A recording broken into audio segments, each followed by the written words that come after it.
Olá, meus caros, é uma grande honra e um imenso prazer estar aqui na Inova Educação, né? Sou o professor Daniel Marinho Corrêa, sou mestre e doutorando em Direito Negocial pela Universidade Estadual de Londrina, tenho extensão também pela Harvard University, sou pesquisador na Universidade Vigo da Galícia, na Espanha, também em Porto, na Universidade de Porto, queridíssima Porto, em Portugal. Meus caros, hoje nosso tema é de extrema relevância, né? Vamos falar da inteligência artificial, os riscos que apresenta essa IA, né? O estudo dessa tecnologia e a importância principalmente da regulamentação, né, nesse mundo que a gente vive contemporâneo. Em especial, hoje vamos discutir a recentíssima Resolução 615, né? Resolução 615, deixa eu até colocar aqui para vocês na tela, 615 de 2025 do CNJ, publicada agora, tema quentíssimo, dia 11 de março de 2025. Bom, pessoal, antes da gente entrar na resolução, é bom deixar pautado aqui alguns temas, né, de extrema importância para a gente ter uma base, para vocês fixarem uma base de como que se chegou a esse momento que a gente está, né, em 2025, e por que a gente está falando de IA, né, o que vem acontecendo no mundo. Bom, primeiramente, começou tudo isso, né, com a primeira revolução industrial lá no século XVII, né, que foi marcada aí pela introdução do vapor como fonte de energia, né? Então veja na figurinha ali, né, aqui para vocês está uma máquina de vapor.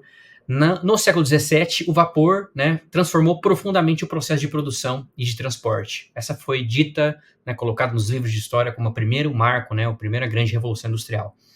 Já a segunda revolução industrial, ocorrida ali no final do século XIX, início do século XX, teve como símbolo a eletricidade. Aqui a gente já caminha, né, mais próximo para os nossos tempos, né, o início da eletricidade, o motor a combustão interna, consolidando a industrialização, né, em escala global. Hoje, a gente vivencia o auge da terceira revolução industrial, né, também chamada aí de revolução digital, que trouxe a substituição da tecnologia, aquela tecnologia analógica, para a tecnologia digital. Então, essa transformação permitiu a universalização dos computadores pessoais, né, dos telefones celulares inteligentes, os smartphones, da internet, né, conectando aí bilhões de pessoas ao redor do mundo, criou novos hábitos para a gente, né, novos vocabulários surgiram, como Google, dar um Google, né. Isso tudo remodelou a economia do planeta, né. No início dos anos 90, se você pegar as grandes empresas mais valiosas do mundo, você vai verificar que eram aquelas que exploravam, por exemplo, petróleo, né, como a Shell, como a Esso, né, ou que fabricavam grandes automóveis, aí, como a General Motors, como a Ford. Né. Mas hoje, essas grandes empresas deram lugar a gigantes da tecnologia, nesse período dessa terceira grande revolução industrial. Né. As grandes tecnologias hoje que a gente vê, principalmente Apple, Amazon, Facebook, Google, Microsoft, né? Só que no cenário, né, entretanto, tudo isso, esse cenário, ele segue cada vez mais em constante transformação. O avanço da IA é muito rápido, né, e tem provocado rupturas aí significativas nesse processo. Por exemplo, agora, em meses atrás, né, no início desse ano, o impacto da chinesa DeepSeek, né, a tecnologia de IA que surgiu, derrubando aí 1 trilhão, né? 1 trilhão, imagina o que é isso, de dólares no mercado de capitais americano, o que evidencia como novos atores continuam surgindo. Você acha que está pacífico? Não, agora é Apple, Amazon, Facebook, não, surge a OpenAI, né, com o ChatGPT, surge agora a DeepSeek, a chinesa, né, o que redefine mais uma vez a economia global. Então, estamos agora às portas da quarta revolução industrial, que é fruto da convergência entre essa tecnologia da informação, a biotecnologia e a IA, essa inteligência artificial. Né? Então, esse extraordinário, admirável mundo novo, né, já começa, né, já está começando, já começou a transformar radicalmente a maneira como a gente vive, como nos relacionamos, assim como fizeram o fogo, assim como fez a roda, né, a descoberta da eletricidade, que foi o primeiro marco da Revolução Industrial, né, em suas respectivas épocas. Hoje, o que vem transformando é a tecnologia da informação, a biotecnologia e a IA. Então, quando falamos de IA, a gente pode definir essa inteligência artificial de forma bem simples, né? Como programas, como sistemas que transferem para computadores capacidades tipicamente humanas, né? E essa combinação de tecnologia e de inovação que está no centro das mudanças que nós vamos vivenciar nas próximas décadas, né? Então, prometendo desafios e oportunidades sem precedentes, né? Então, a IA, né? Seguindo aqui para o nosso próximo slide, vejam que, evidentemente, vamos ter benefícios e vamos ter desafios, né? Os principais benefícios, né? A IA ela abrange capacidades humanas, né? De transferências para máquinas, né? Então, a ideia é essa inteligência ser artificial mesmo, artificial porque é uma máquina que vai simular, vai tomar decisões, vai realizar tarefas cognitivas complexas que um ser humano poderia realizar. Então, sob esse rótulo de IA, a gente encontra aí diversos mecanismos de processamento, né? Mas existe um elemento em comum que nos une, né? Que os une, né? Os une esses sistemas de IA, que são os algoritmos. Então, essa palavra, incorporada recentemente ao nosso cotidiano, ela designa as instruções e regras que orientam os computadores em processos decisórios, né? Essa palavra algoritmo. Então, um ponto importante para a gente destacar é que no estágio inicial da IA, vejam, ela não possui consciência de si mesma ainda. Ela não tem um discernimento moral, ela não distingue o certo e errado, o bem e o mal, né? Ela não tem aquele senso comum, o bom senso que a gente diz. A IA, ela funciona com base em dados. Ela funciona com base em instruções que nós damos para ela, com base nos objetivos que ela recebe, né? Então, ela é inteiramente dependente do conteúdo com que nós alimentamos, e é o ser humano que alimenta essa IA. Então, hoje, nós vemos um mundo transformado por essa IA generativa, que é o ChatGPT, é o DeepSeek, né? Que é uma forma de IA. O que é essa IA generativa? É uma forma de IA que pode criar conteúdos originais, que pode comunicar com nós, seres humanos, por meio de uma linguagem até natural, com sons, com imagens, criando vídeos. Vocês já devem ter visto, né? Vários vídeos, várias imagens que você lança ali, pede para essas IA generativas criarem, e é uma perfeição, né, inimaginável até pouco tempo atrás, né? E essa inovação está promovendo cada vez mais mudanças profundas na nossa sociedade, comparando-se até com a invenção da imprensa lá por Gutenberg, em 1455, e o impacto do iluminismo até, né, que alterou a forma como o ser humano, como a humanidade, enxerga a si mesmo por intermédio da razão, né? Enquanto o iluminismo ele destacou a razão, a ciência, o progresso, a IA ela promete revolucionar nossa sociedade ao redefinir como nós trabalhamos, como nós interagimos socialmente, como nós tomamos decisões. Então a IA ela oferece uma ampla gama de benefícios e potenciais extremamente positivos, sim, né? E entre esses está a capacidade de processamento de informação. A velocidade que a IA proporciona é gigantesca quando ela analisa grandes volumes de dados. Ela tem um potencial de oferecer soluções mais precisas, mais eficazes em diversos campos, desde a saúde até o meio ambiente, né? E uma dessas vantagens é a automação. Tarefas repetitivas, principalmente, desgastantes para nós, de ficar repetindo, de ficar clicando numa mesma coisa, né, para os seres humanos, vão poder ser executados por IA muito facilmente, já são executados. Que não se cansa, essa IA não se cansa, ela não tem mau humor, ela não vai tirar férias, ela não tira licença, ela não vai apresentar reclamação trabalhista, né? Não fica doente. Então, essas automações trazem ganhos significativos para diversos setores, como indústrias, como setores de serviços, né?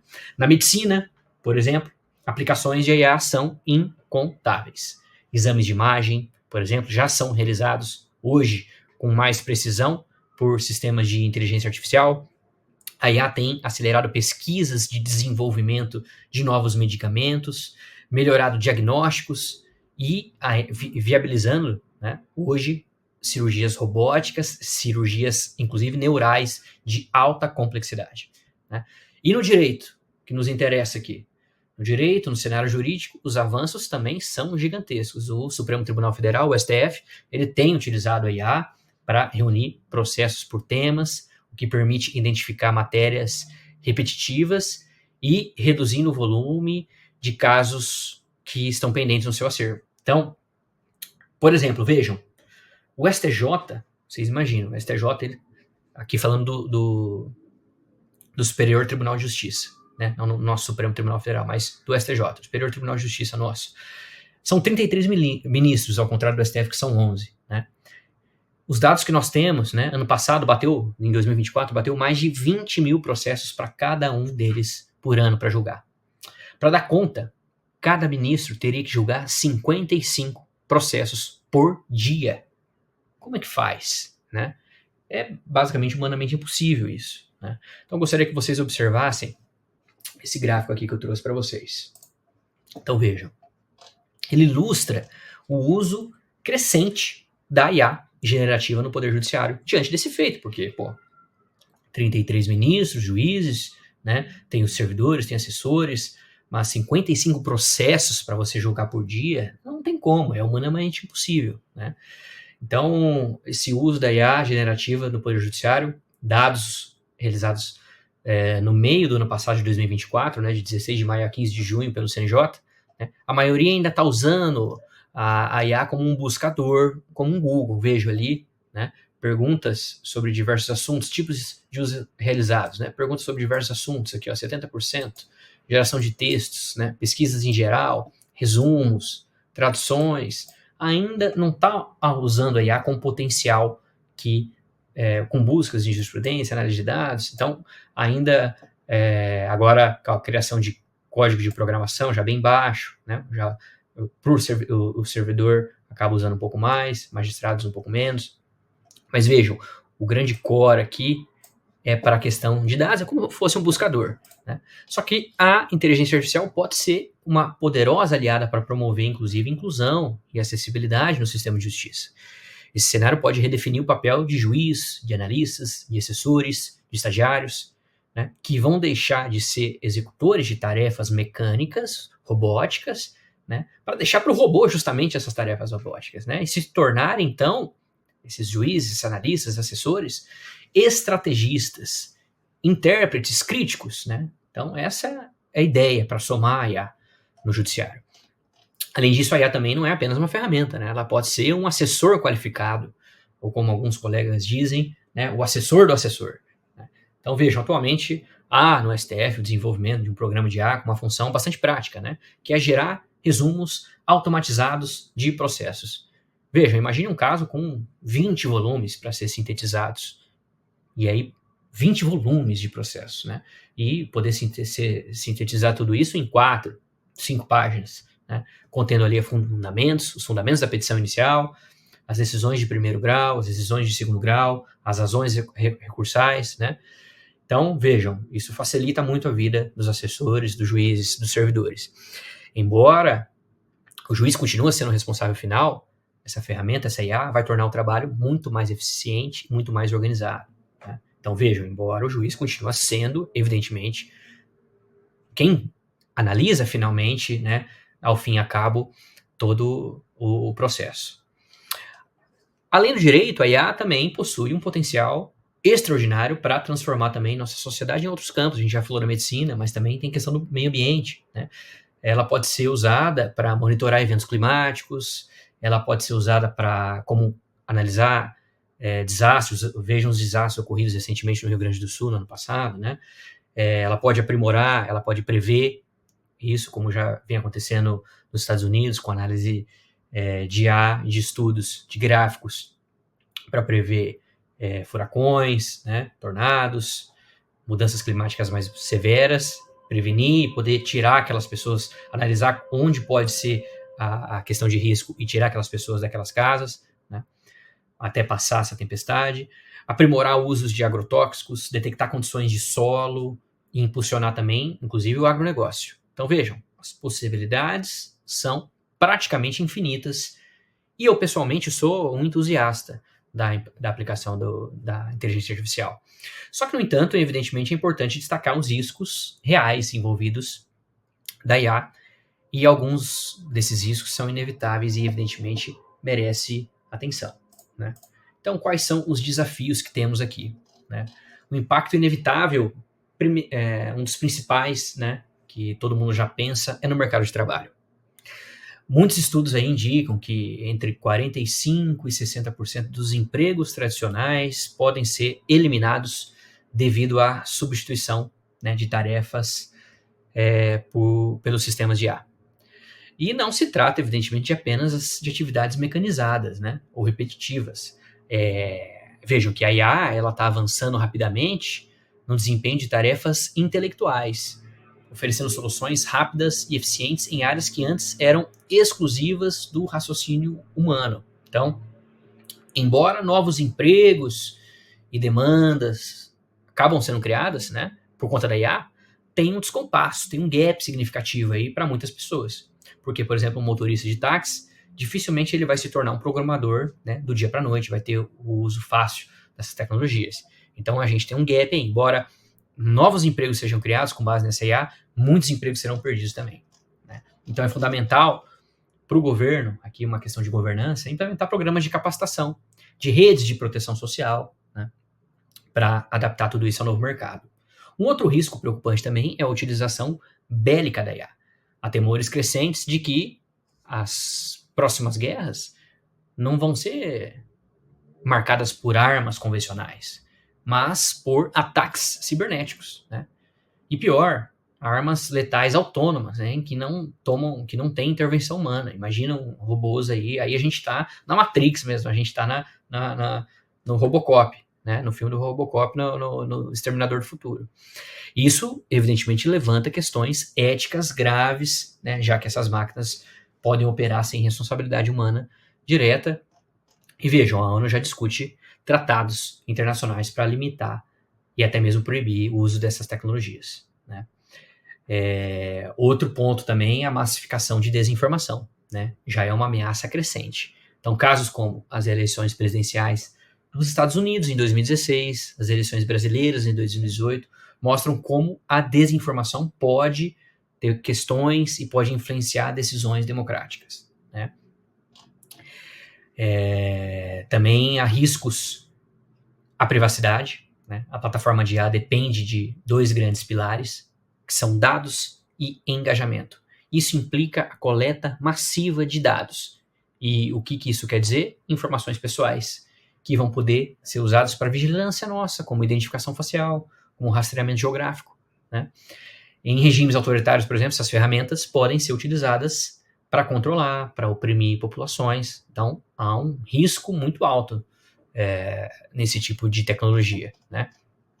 Existe também a questão da preocupação com discriminação e preconceito, né? Como que a IA é alimentada, né, com dados, e se o ser humano ele tem suas cicatrizes, tem seus preconceitos enviesados, e ele mesmo cria os algoritmos da IA, e ele escreve o código da IA, essa IA provavelmente vai seguir as desigualdades e discriminações existentes entre nós, né? Os preconceitos estruturais enraizados na sociedade. Então, sem uma regulamentação apropriada, esses problemas podem se aprofundar ainda mais, né? Então, outro ponto de desafio de risco. E diante desses desafios, a necessidade de regulamentação ética da inteligência artificial é objetiva, imperativa, necessária, né? Então, não tem como fugir. Nós precisamos, evidentemente, regulamentar essa IA, né? Seguindo aqui também, né, nós temos o tempo para ilustrar tudo isso, né? A velocidade da rapidez, da transformação na tecnologia, né? Vejam, para ilustrar essa rapidez, basta observar o tempo necessário para diferentes inovações aí alcançarem 100 milhões de usuários. Vejam que o telefone, aqui não está o dado para vocês, mas o telefone fixo tradicional levou 75 anos para ter 100 milhões de usuários. O celular, 16 anos, né? Twitter 5, Instagram 2 anos e meio, TikTok 9 meses, né?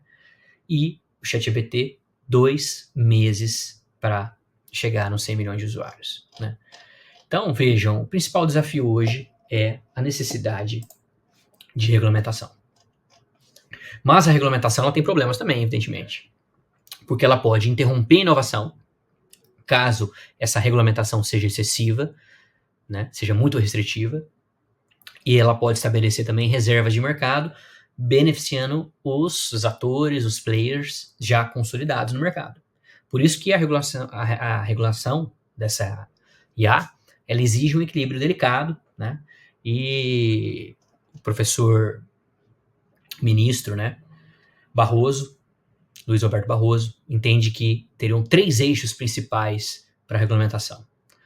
Proteção dos direitos fundamentais, né? E aqui seria o direito constitucional, isso incluindo a privacidade, liberdades individuais, liberdade de expressão. Por quê? Hoje os algoritmos utilizados por plataformas digitais interferem diretamente nesses direitos de 2 formas.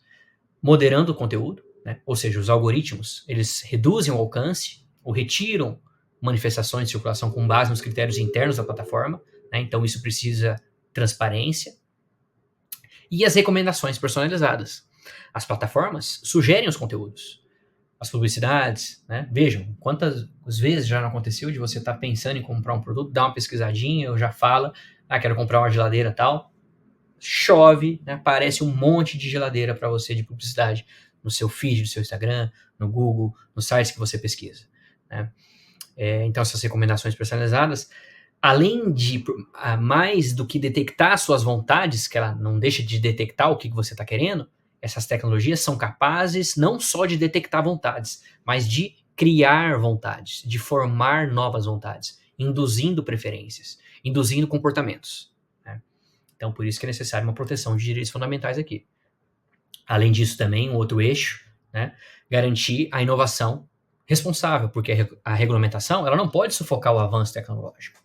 É preciso estabelecer regras que permitam a experimentação sem comprometer a segurança das pessoas, né? E, evidentemente, evitar a concentração de poder econômico e social, né? Essas grandes empresas de tecnologia dominam os algoritmos que moldam as interações digitais, né? Essa centralização em poucas empresas amplia o risco de manipulação social, porque são poucos atores ali que definem, né? Tanto economicamente, tanto socialmente, isso não é bom, né? Então, isso exige uma vigilância regulatória para evitar monopólios e práticas anticompetitivas, né? Então, é importante que países invistam, né, nas empresas suas no Brasil que tenha sua própria IA, que invista no mercado aqui para que tenha-se concorrência e não fique se dependendo só de 3 ou 4 IAs aí. É necessário mais IAs, né? Uma competindo com a outra, porque a concorrência é importante, né? O monopólio evitar esse monopólio, evitar essas práticas anticompetitivas, né? Então, meus caros, vejam, a regulação da IA, né, ela deve abordar aspectos cruciais de governança. Transparência, né, garantir que sistemas sejam compreensíveis e auditáveis, e controle humano, principalmente. Né, assegurar que as tecnologias permaneçam sob a supervisão e decisão humana. Né, não deixar que corra um negócio solto aí, sem nenhum ser humano por trás, né? E aí que entra o princípio da humanidade, peça-chave fundamental da Resolução 615 de 2025 do CNJ, que nós já vamos adentrar. Então, vejam, né? Há necessidade de regulamentação, isso já vem ocorrendo na Europa, né? Já tem o pacto, o AI Act de agosto de 2024 já entrou em vigor, né? O regulamento europeu. Lá já está bem avançada essa questão, estabelecendo níveis de risco. No Brasil, nós temos o debate sobre a regulamentação do IA em andamento ainda. Nós temos um projeto de lei, né, que é o 2.338 de 2023, inspirado também, com base no risco, nessa diversidade de risco, no ato da inteligência artificial da Europa, também categorizando o sistema de IA com base no risco, mas ainda é só um projeto de lei, ainda que está no Senado, né, então vai muito tempo. Por outro lado, o CNJ aqui já avançou e apresentou agora, né, como falamos, nesse mês de março, no dia 11 de março, né, pouquíssimas semanas atrás, a resolução do CNJ 615 de 2025, né, um marco regulatório aí que estabelece diretrizes éticas e técnicas para o uso da IA no Poder Judiciário, né. E vejam, isso tudo, essa ideia de regulamentação, né, surge justamente por causa de um tema que está aí na tela para vocês, que tem gerado grandes debates, que é a singularidade. Então, a gente sabe que tem que ter o controle humano, sabe que tem que ter transparência, inteligibilidade, mas a questão principal que surge é singularidade, né? Embora, e o que é essa singularidade, né? Embora possa parecer ficção científica aqui nesse ponto, é uma questão que preocupa muito especialistas, né? Vejam, o Yuval Noah Harari, né, autor do best-seller internacional Sapiens, tem uma peça fantástica, chama Ficções, com a Vera Holtz. Para quem não leu o livro ou não viu a peça da Vera Holtz, chama Ficções, ou o livro fantástico, né? Traz reflexão, o professor historiador, né, o Harari, traz reflexão interessante sobre o risco da possibilidade de ocorrer essa singularidade, que é a possibilidade de os computadores adquirirem consciência e autonomia, e aí a gente entrar na Matrix, né, eles mandarem tudo aqui. Ele cita uma pesquisa, né, que teria 10% a probabilidade da singularidade ocorrer, né? Então veja, ele provoca ainda, né, você entraria em um avião se soubesse que existe 10% de chance desse avião cair, né? Evidentemente que muitos diriam que não, a grande maioria diria que não. Então vejam que mesmo que essa singularidade não se concretize, o professor Harari, ele alerta que a IA já hackeou o sistema operacional da condição humana. E qual que é esse sistema? É a linguagem. A IA já conversa como um ser humano, né? Para quem já teve acesso às IAs, essas pagas, né? Porque as gratuitas não oferecem o máximo de potencial que pode ter, mas quem já assinou um ChatGPT pago, a versão Pro, né? Que custa caro, a gente sabe, com mais de R$1.000 por mês, a Pro, né? E dá para ver que está muito avançado, né? Os computadores, vejam, por que isso? Porque os computadores hoje armazenam o conhecimento produzido pela humanidade desde que os sumérios criaram a escrita lá em 3.500 a.C. Então vejam a quantidade de informação que esses sistemas são capazes de ter. Por isso que eles conseguem hackear essa linguagem nossa e falar como a gente, né? Essas máquinas podem escrever, podem desenhar, podem pintar, podem compor uma música com uma capacidade que muitas vezes supera a do ser humano. E essa evolução, inevitavelmente, já está transformando o papel nosso no mundo. Por isso, mais uma vez, aqui bato na tecla, e é o tema principal do nosso ponto aqui, para conversar aqui com vocês, é a responsabilidade e a regulamentação disso, né? E as plataformas que detêm isso, né, principalmente até as redes sociais, têm uma responsabilidade, né? Nós precisamos, inevitavelmente, de regulamentação, um código de internet para isso, né? Meus caros, essas empresas, né, embora a gente está falando aqui de regulamentação do Estado, mas as empresas também têm que se autorregulamentar, né? Além dessa supervisão do governo, da sociedade, garantindo que seus algoritmos também atendam o princípio da responsabilidade social. Por quê? Há necessidade de ter uma responsabilidade civil proativa, objetiva, né? É indispensável.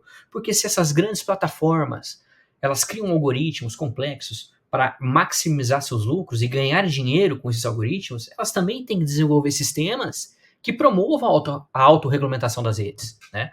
É uma via de mão dupla, né?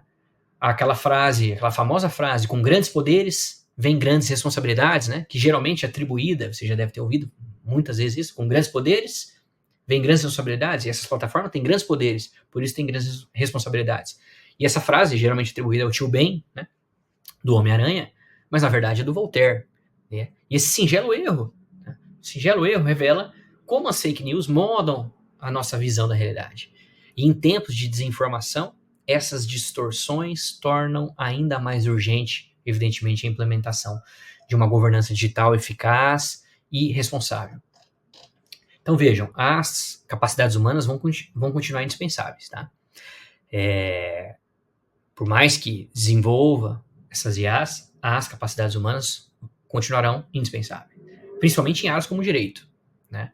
A gente vai imaginar no futuro, né? E não diria nem no futuro, porque a gente já vê o que está acontecendo, minutas de decisões, de sentenças judiciais elaboradas por IA, mas sempre submetidas à revisão de juízes humanos, né? Aí que vem a resolução 615 do CNJ. E vejam, é uma questão etimológica, porque você pega a origem da palavra sentença, né? O juiz vai sentenciar, a palavra sentença ela tem origem no latim, que vem de sententia, que deriva do verbo sentire. Sententia é do verbo sentire, no latim. Ou seja, que significa sentir, que significa perceber. E essa etimologia reflete uma qualidade intrínseca, essencial ao ser humano, que é de sentir, de interpretar a realidade com profundidade, com empatia, né? Por essa razão, uma máquina que não consegue sentir, que é incapaz de sentir, ela jamais vai poder proferir uma sentença, né, no sentido pleno e humano da palavra. Então, a máquina ela pode servir como uma poderosa ferramenta, auxílio, né? Um robô nunca será superior a um ser humano. Só que nada mais eficiente do que um ser humano que trabalha em parceria com a tecnologia, em parceria com esse robô, né? E aí que surge o princípio da reserva de humanidade, né? Então, a IA como uma ferramenta, né? O princípio da reserva de humanidade defende que é central na resolução 615 do CNJ, né? Defende a centralidade do ser humano deve ser preservada no desenvolvimento da IA. Isso significa que a IA ela deve ser uma ferramenta a serviço da humanidade. Jamais a IA deve substituir o ser humano no seu pensar, no seu sentir, no seu julgar, né? Então, o princípio da reserva da humanidade se baseia em elementos fundamentais. Com essa colaboração humano e IA, a IA deve complementar a capacidade humana, né, e não substituir. Os sistemas de IA devem ser imparciais, devem ser transparentes. Os humanos devem ter controle sobre as decisões da IA, né? Tem que se fazer uma IA, principalmente dentro do judiciário, tem que ser nesse sentido, e a resolução do CNJ é nesse sentido, né? Respeitando a dignidade humana, né? Ela deve promover a dignidade humana e o uso deve ser guiado por princípios éticos. Tem uma ideia do Steve Jobs aqui que eu sempre gosto de trazer quando eu falo sobre esse tema. É uma analogia brilhante que ele traz. Isso ele trouxe, lógico, infelizmente já é falecido, um gênio, né, da tecnologia, o Steve Jobs, que foi CEO e fundador da Apple, que basicamente inventou o smartphone, né, esses celulares inteligentes. Tudo isso deu início ao iPhone, que foi o primeiro smartphone, e ele que inventou tudo isso, né? Ele trouxe uma analogia brilhante para descrever o impacto na época dos computadores, né, quando surgiu os primeiros computadores, né, os Macs, e o designer do que a gente usa hoje, a facilidade, o Mac começou com isso também, né? Não foi o Windows, não foi a IBM, né? Ele dizia que os computadores são como uma bicicleta para a mente humana, né? Uma ferramenta que torna a mente humana mais eficiente. E da mesma forma, a IA pode ser vista como agora uma super bicicleta, capaz de amplificar ainda mais a capacidade mental humana. E ele colocava assim, né? A bicicleta não anda sozinha. E a IA não pode operar independentemente também, né? Não podemos deixar, porque é até perigoso, né? Você fazer uma bicicleta aí que vai sozinha e você não sabe que vai trombando em todo mundo, não vai ter controle, né? Vai sair do controle. Então, nós devemos ser os pilotos dessa tecnologia, responsáveis por guiá-la e utilizá-la com propósito e ética dentro da dignidade do ser humano. E é nesse contexto, né, que o avanço acelerado dessas tecnologias, principalmente como a IA generativa, e esses modelos de linguagem de larga escala, que exigem regulamentação para garantir alinhamento com esses valores democráticos que nós falamos e os direitos humanos. E o grande objetivo da resolução 615 de 2015 é assegurar que a IA no judiciário promova eficiência, promova transparência e principalmente justiça, né? Sem comprometer a dignidade humana e a autonomia das decisões judiciais, né? Autonomia no sentido do juiz poder ali não ser controlado por uma IA, né? E aqui nós entramos na resolução. E, lógico, tem umas 40 páginas, mais ou menos, a resolução. Até recomendo a leitura. É uma leitura tranquila, né? Para quem quiser se aprofundar mais. A gente tem, vamos deixar, acho que já até o pessoal da Inove já colocou o link, né, para vocês acessarem. Deve ter aí na descrição do vídeo. Esse material também vai ficar à disposição para vocês, para quem quiser os slides. Mas entrando aqui, né, dos principais fundamentos, vamos falar aqui dos fundamentos e do cerne da resolução, os principais fundamentos, né, de definições importantes aqui que nós temos, né? O respeito aos direitos fundamentais, né, priorizando a dignidade humana, não discriminação e devido processo legal, né? Ela define a centralidade humana, como nós falamos, transparência, sistemas que devem ser auditáveis, mas definições importantes. Ela traz os sistemas de IA, que são esses sistemas? São as máquinas que processam dados para gerar decisões ou recomendações com impacto real ou virtual. Então, ela tem uma parte na resolução que ela traz definições do que seriam, conceituando, né, para deixar mais claro alguns conceitos. O ciclo de vida da IA, que seria o conjunto de etapas, desde a concepção e até a descontinuação daquele sistema de IA. Ela explica também o que seria uma IA generativa, né, que são sistemas capazes de criar ou modificar texto, imagens, um áudio, um código. O exemplo aí, o ChatGPT, o DeepSeek, o Gemini do Google. Né. A resolução preza o respeito aos direitos fundamentais, né, ou seja, tem uma verificação contínua desses direitos, uma avaliação de compatibilidade dos direitos humanos em todas as fases do ciclo de vida dessa IA, uma auditoria e um monitoramento também, né? Os mecanismos deve existir mecanismos obrigatórios para garantir conformidade com acesso do Ministério Público a relatórios em caso de violação, né? Tem que ter uma prevenção de vieses discriminatórios, né? Os dados devem ser representativos, os dados devem ser anonimizados, né, e validados para evitar a discriminação. Então, vejam, a Resolução 615 ela traz regras importantes sobre o uso da IA no sistema de justiça. Uma das principais proibições do uso da IA é para analisar traços de personalidade, de características ou comportamento de pessoas ou grupos com intenção de prever se alguém pode cometer um crime ou voltar a praticar delitos. Veja, a gente já viu filmes assim lá do Tom Cruise, né? Acho que é Minority Report, que era um sistema de IA que já previa alguém cometer crime ou não. Aqui, a resolução proíbe isso terminantemente, a gente vê no filme, vê os problemas que isso acontece, né? A norma também, a resolução essa normativa impede que os indivíduos sejam classificados ou ranqueados com base em fatores sociais, né? Colocar um etiquetamento social na gente, né? Com base com fatores sociais, comportamentos, personalidades, para avaliar se tem direito a algo ou se merece um determinado benefício, isso também é inadmissível, né? Então, a resolução, embora isso seja possível com o sistema de hoje, mas aí, por isso a importância de uma regulamentação, para dizer o que pode e o que não pode fazer com base nessa ferramenta, né? Do mesmo modo, os carros, nós temos carros aí que andam a 300, 400 por hora, né? Mas você vai criar leis de trânsito para não permitir que esse carro atinja essa velocidade, né? Senão torna-se um risco absurdo para quem está trafegando naquela via, né? Então você pode criar um carro que ande nessa velocidade? Pode, mas vai poder andar numa pista controlada, numa pista de corrida, evidentemente, né? No autódromo, tudo bem, né? Agora na via comum tem uma normativa para que isso não seja possível, né? Do mesmo modo, né? Guardando essa analogia para os casos de IA. Como falamos, proteção de dados, né, e não discriminação também, né, ou seja, anonimização, que é a obrigação de dados sigilosos ou protegidos para segredo de justiça, né, para que esses dados não caiam na rede, porque nós estamos mexendo ali com processo, muitas vezes processo de família, com agressão, estupro, né, casos que envolvem criança, e então exige, evidentemente, sigilos e proteção. Preferência também para fontes de dados baseados em fontes públicas, em fontes governamentais, né, com uma validação rigorosa dessas fontes não oficiais quando for usado. Então você vai criar um sistema de IA que vai usar fontes de dados de fora do governo, de fora do Poder Judiciário. Pode usar? Pode, mas tem que ter uma validação rigorosa dessas fontes não oficiais. Verificar certinho, né, uma avaliação e definir o grau de risco, né, disso tudo.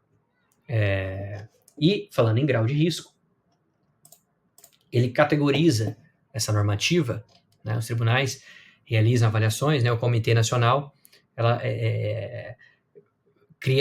fixou critérios, né, podendo determinar a reclassificação desse grau de risco de determinada solução, desde o mais baixo até o risco mais excessivo, né. Então, nós temos na resolução, lá no artigo 10, traz o risco excessivo, né, que seria seria proibido soluções que prevejam crimes com base, por exemplo, em traços de personalidade ou identifiquem emoções por biometria. Isso é risco excessivo, então isso é proibido, categoricamente proibido. Tudo que é risco excessivo e está lá no artigo 10, proibido, não pode criar nenhum tipo de IA nesse sentido. Quando tem alto risco, vai exigir, vai poder, mas vai exigir uma auditoria e um monitoramento contínuo. por exemplo, sistema de apoio a decisões judiciais mais complexas, e quando tiver baixo risco. E aí vai ter um monitoramento um monitoramento periódico, mas um pouco mais simplificado, por exemplo, uma ferramenta que organiza simplesmente o processo. Então, está daí dentro do judiciário. Então, vejam, situações que são proibidas de soluções, que não embora seja uma solução, né? Vamos criar uma biometria aqui para identificar, não pode. Não pode, risco excessivo de dar problema, isso aqui está vedado. E a resolução deixa claro isso. Ou alto risco, baixo risco, vai exigir uma auditoria, um monitoramento, dependendo do... E vejam que essas avaliações são contínuas, e esse risco pode ser elevado, pode ser rebaixado, dependendo dos princípios da regulamentação que isso vem surgindo, tá? Então, isso é volátil, isso pode ser o comitê, esse comitê nacional da IA, ele vai verificar isso, né? E o que é esse comitê nacional, né?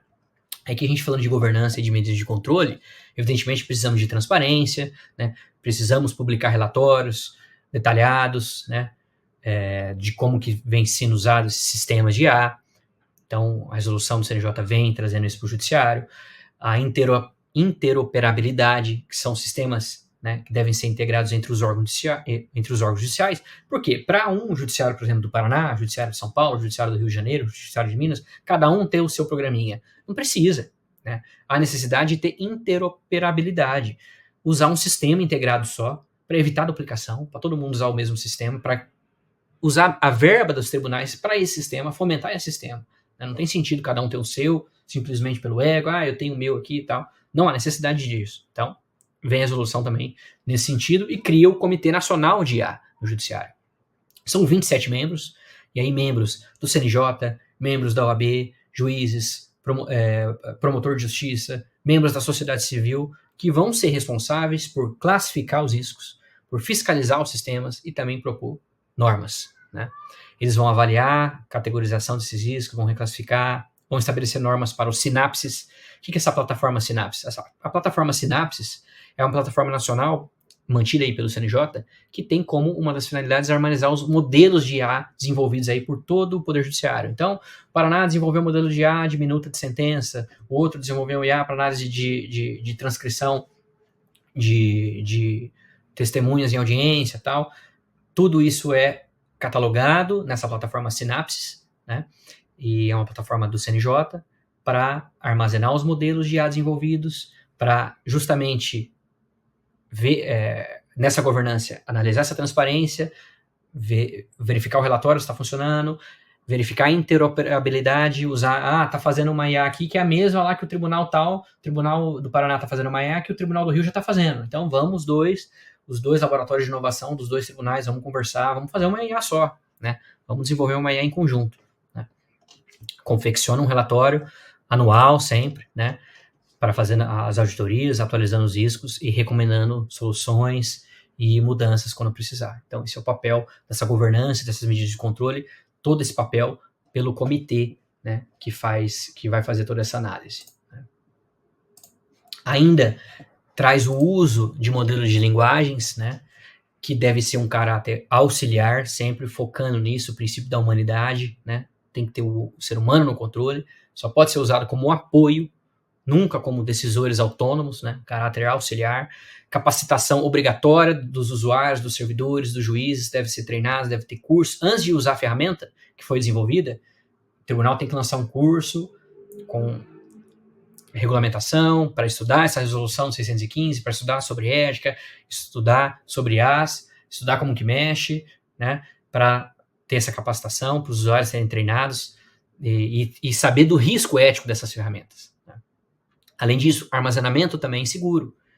O histórico de interações, né, as perguntas e as respostas, tem que ser criptografado e também ser possível de eliminação pelo usuário se precisar apagar, né? Porque você está julgando um caso, um processo que pode ser sigiloso ou não, né?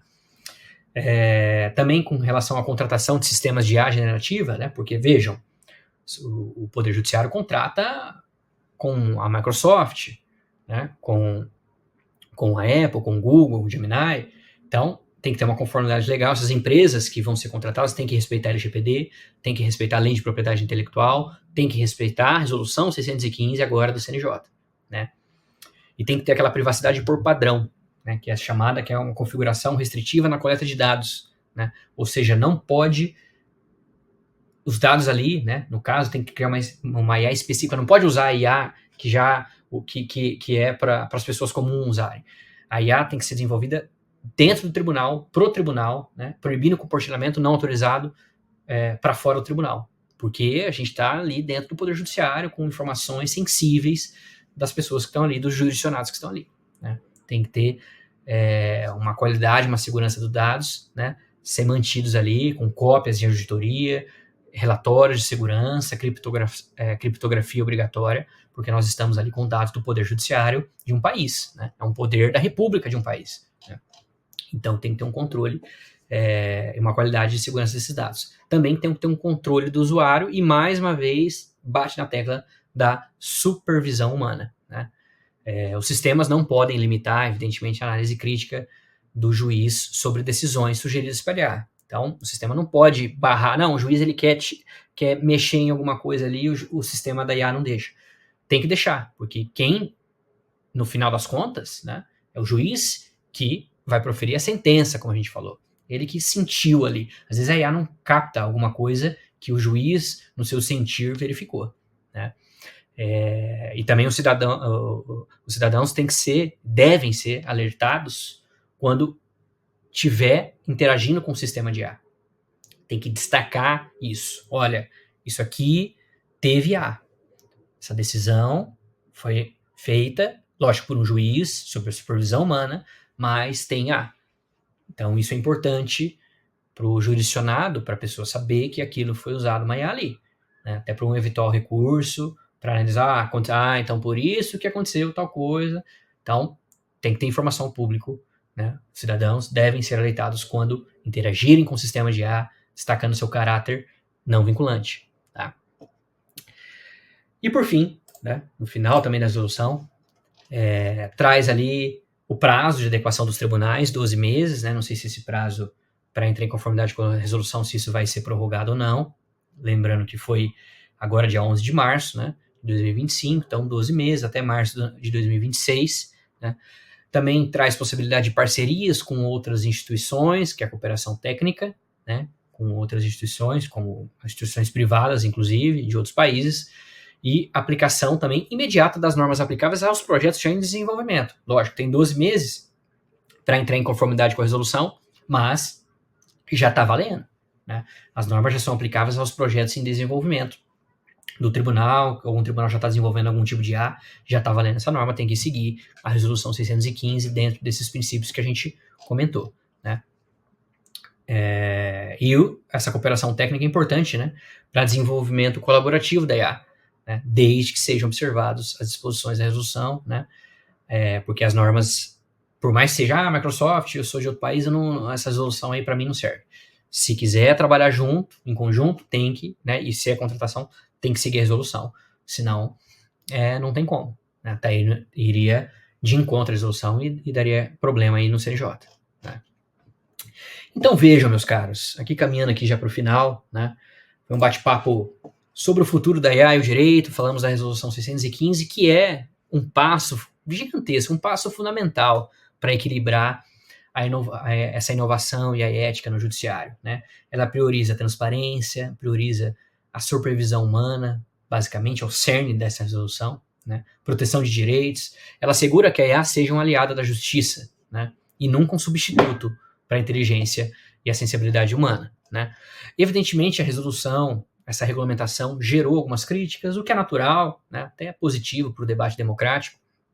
Alguns argumentam que a norma foi criada por um órgão de controle externo, né, que tem autoridade apenas sobre o Poder Judiciário, enquanto que é o CNJ, né, o Conselho Nacional de Justiça, então teria uma norma aí, uma resolução, que não é uma lei, não é o Poder Legislativo, é um controle externo ao Poder Judiciário, enquanto outros apontam a dificuldade de regulamentar ferramentas de IA em um sistema jurídico que ainda está se adaptando a essas novas tecnologias, né.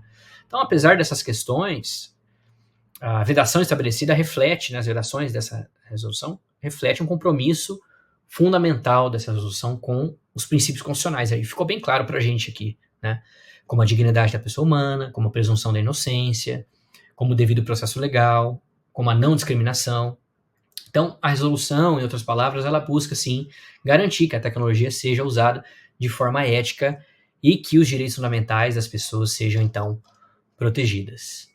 Meus caros, vejam que a IA tem, sem dúvida nenhuma, um grande potencial para transformar diversos campos aí do direito, né? Capacidade de interpretar, de ponderar, de agir com sensibilidade. Vejam que é algo que os algoritmos ainda não conseguem de maneira plena, porque envolve uma profunda compreensão de valores, de ética e da experiência humana. Então, a única justificativa para a IA na sociedade, para essa inteligência artificial na sociedade, será se ela conseguir servir a valores que são a causa da humanidade, né? E valores, as palavras aqui, uso as palavras do ministro Barroso, ele cita 3 valores, que está aí para vocês no slide, né? Valores essenciais: o bem, a justiça e a dignidade da pessoa humana. O bem, na visão do ministro Luiz Roberto Barroso, significa extrair o melhor das pessoas. Devemos sempre lembrar que, com maior ou menor culpa, as plataformas digitais, infelizmente, têm conseguido extrair o pior das pessoas hoje em dia, despertando uma agressividade que antes não se manifestava. Então é preciso conter isso, né? No campo da justiça, que é o segundo valor, acredito que a inteligência artificial também pode ser de grande utilidade. A IA ela pode contribuir para uma justiça mais objetiva, uma justiça mais imparcial, né, sempre sob a supervisão humana. Então, a IA ela pode ser menos suscetível a pressões políticas, a interesses, oferecendo um potencial para uma justiça mais equânime, né, desde que ela siga essa resolução 615, esses padrões normativos, né. E, por fim, que diz respeito à dignidade humana. A IA ela tem que ser usada para reduzir as desigualdades injustas, né, e ajudar a diminuir as desigualdades sociais, né, por exemplo, de mitigar a crise climática, né. A grande evolução tecnológica que a humanidade tem experimentado ainda não tem correspondido a avanços igualmente significativos no plano ético. A gente vê aí uma evolução gigantesca na tecnologia, mas aí a gente anda na rua ainda e vê socialmente, em outros países, né, a desigualdade no plano ético, como a gente está lidando, sendo como no dia a dia como um ser humano, né? Então, precisamos usar essas novas tecnologias para aprimorar nós como seres humanos, né, no nosso processo civilizatório.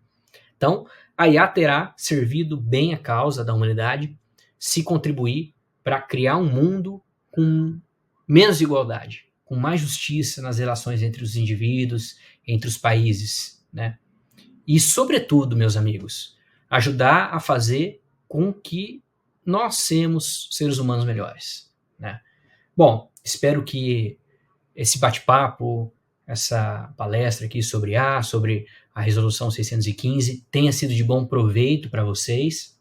Nós aqui da Inova Educação estamos sempre à disposição, né? E seguimos aí, né? Vamos ter uma pós-graduação nesse sentido, em breve, e vamos conversando. Qualquer dúvida, qualquer questões que vocês quiserem debater, né? Nós estamos aí no meu e-mail, danielmarincorreia@gmail.com, e no Instagram também, Daniel M. Correia. Meus caros, muito obrigado pela atenção e até uma próxima. Seguimos avante!